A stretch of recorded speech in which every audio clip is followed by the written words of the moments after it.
यद ब्रह्म चेष्टां तम पुरुष व्याधिम।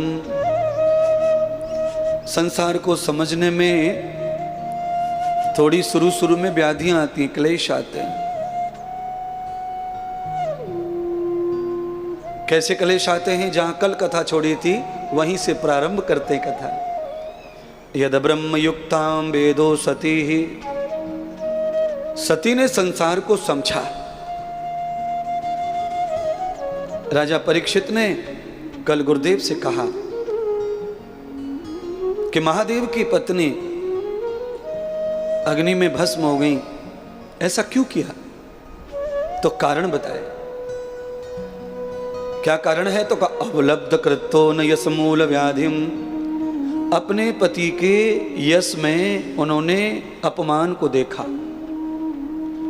जिस पति का अपमान 14 भवन तीनों लोकों में फैल रहा हो, शंकर महादेव का श्रृंगार सम्मान प्रतिष्ठा 3 लोक 14 भवन में छाई हो, और अपने घर में उनका अपमान हो रहा हो, सती के मायके में उनके पिताजी अपमान कर रहे हों और साधु हंस रहे हों, देवता हंस रहे हों अपमान पर, तो सती सहन नहीं कर पाई। क्योंकि सती शंकर से अंतरात्मा से जुड़ी है। और बंधुओं सुनिए, जो प्राणी अंतर आत्मा से सच्चे दिल से किसी से जुड़ता है, उसके थोड़े से दुख को भी सहन नहीं कर सकता, उसकी चिंता को, उसकी परेशानी को। अरे उनको क्या कष्ट है, वो क्यों व्यथित है, वो क्यों परेशान है, वो सहन नहीं कर सकता है। और हम जुड़े ही नहीं हैं, केवल मतलब से जुड़े हैं, फालतू जुड़े हैं, तो फिर हमारे ऊपर कोई बहुत असर नहीं होता किसी की तकलीफ का, किसी के चिंतन का, किसी की गम का, किसी के सुख का, किसी की इच्छाओं का। अगर दुनिया में हम किसी की इच्छाओं का चिंतन करते हैं, हम उनकी फिक्र करते हैं, तो वो तभी करते हैं जब हमारा दिल जुड़ा होगा उनसे, हमारी आत्मा जुड़ी है। सती तो आत्मा का दूसरा रूप है।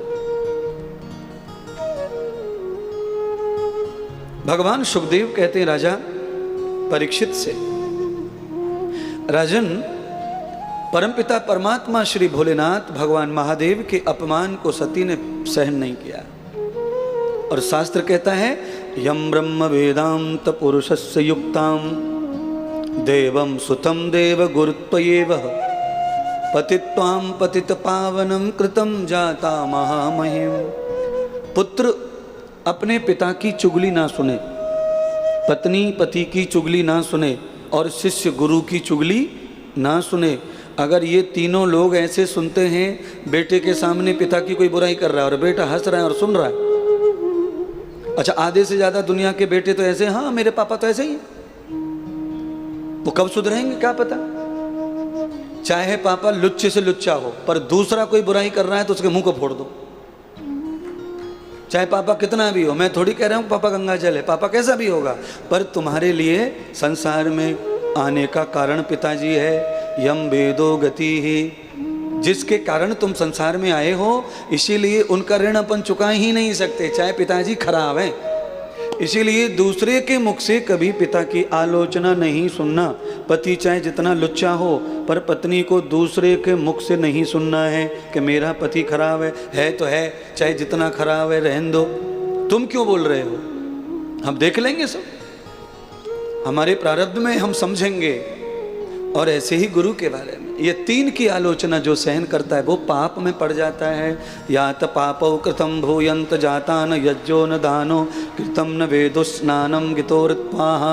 गंगा स्नान से, यज्ञ से, दान से भी ये पाप छूटता नहीं, इसका प्रायश्चित नहीं है। इसीलिए माता सती ने उमाकांत अग्नि में शरीर भस्म किया, क्योंकि वो पाप छूटेगा ही नहीं, और उस पाप का परिणाम होगा कि मैं अपयश को प्राप्त हो जाऊंगी, और मैं अपयश को प्राप्त होना चाहती नहीं हूं। इसलिए अग्नि को सौंप दिया शरीर। अच्छा, जिंदा शरीर अग्नि को समर्पित कर दिया पति के नाम से। नस्तो न वेदितो कृति, मैंने पति के पावन तत्व को नष्ट कर दिया। मैं लड़के आई हूं। अच्छा, मैं लड़के आई हूं, ये मेरा पर्सनल मामला है, इसमें ये लोग क्यों बकवास करेंगे, अड़ोसी पड़ोसी दूसरे लोग। ये इनका औकात क्या है कि मेरे पति के लिए आसन नहीं डालें, मेरे पति का नाम ना डालें। ये होते कौन है? वो तो अखिल ब्रह्मांड नायक है, सबकी मृत्यु उसकी मुट्ठी में है, तो भी ये नालायक है, मूर्ख है। इनको पता ही नहीं है कि इन सबकी मृत्यु भी उसकी मुट्ठी में है, जो मेरा पति है, जिसे इन्होंने आसन नहीं दिया है। कभी कभी आदमी स्वार्थ में इतना अंधा हो जाता है कि जिनके हाथ में अपनी बागडोर है, हम उनका ही अपमान करने लग जाते हैं, उनके बारे में ही बकवास करने लग जाते हैं। कथा सती की बात बहुत सुनाई है, पर आज जो सुना रहा हूं ये दुनिया की सबसे हटके कथा है। मैंने सारा भावी बदल दिया कथा का। सीधी सीधी भी सुना सकते थे कथा, पर हमने विषय वहां से उठाया है व्याख्यान का। कथा भी वैसी जाएगी। यम ब्रह्म युक्तो तदम पुरुषस्य यावते कृतम। तीनों लोग 14 भवन में जिसकी पताका फहरा रही है, उसके सम्मान के लिए आसन कोई बिछाए या ना बिछाए कोई फर्क पड़ता? अच्छा बोलो, सूरज उदय होने के बाद में 80% लोग जगते हैं विश्व के। पूरी दुनिया के 80% लोग तब उठते हैं जब सूर्य उदय होकर धरती पे काम करके चला जाता है। काम करके चला जाता है यानी कि ओस को पीकर, पत्तों पर जमे हुए पानी को पीकर चला जाता है, तब दुनिया उठती है। पर सूरज को कोई फर्क पड़ता नहीं है। ना उसका कर्म खराब हुआ, ना उसका सम्मान कम हुआ। 20 नहीं 10%, 5%, 2% भी सूर्य को प्रणाम करते हों तो भी कोई फर्क नहीं पड़ता है उसको सम्मान में। 98% उसे नहीं प्रणाम करते। सूर्य को कोई खेद नहीं है, क्योंकि वो पहले से ही पूजा हुआ है। यम पूर्णोत कर्मम विभु। जिनका कर्म पुरुषार्थ से जुड़ा हुआ है, उनको किसी के सम्मान की चिंता, कोई चरण छू ले मत छू ले, कोई प्रणाम कर ले मत कर ले, क्योंकि क्योंकि क्योंकि मानव की पूजा कौन करे, मानवता पूजी जाती है। हाँ, शरीर को प्रणाम नहीं है संसार में, और शरीर को जो प्रणाम है वो जबरदस्ती का, जबरदस्ती का। और जबरदस्ती का प्रणाम कौन सा होवे तुम सब जाने। जबरदस्ती का प्रणाम कौन सा है? शादी के समय दुल्हन और दूल्हा अपने माँ बाप के, मौसी के पैर छूते हैं, ये जबरदस्ती का है।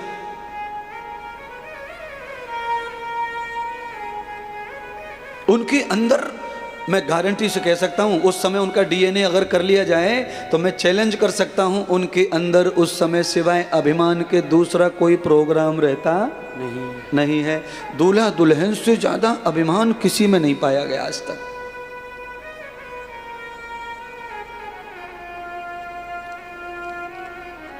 और अभिमानी आदमी कैसे पैर छुएगा? वो टोटल करता है, टोटल पूरा करता है वो दूल्हा दुल्हन, टोटल। और पैर छूने का आइडिया, पैर छूने का जो आसन है उसी से पता चल जाता है आप सबको कि ये क्या कर रहे हैं भाई।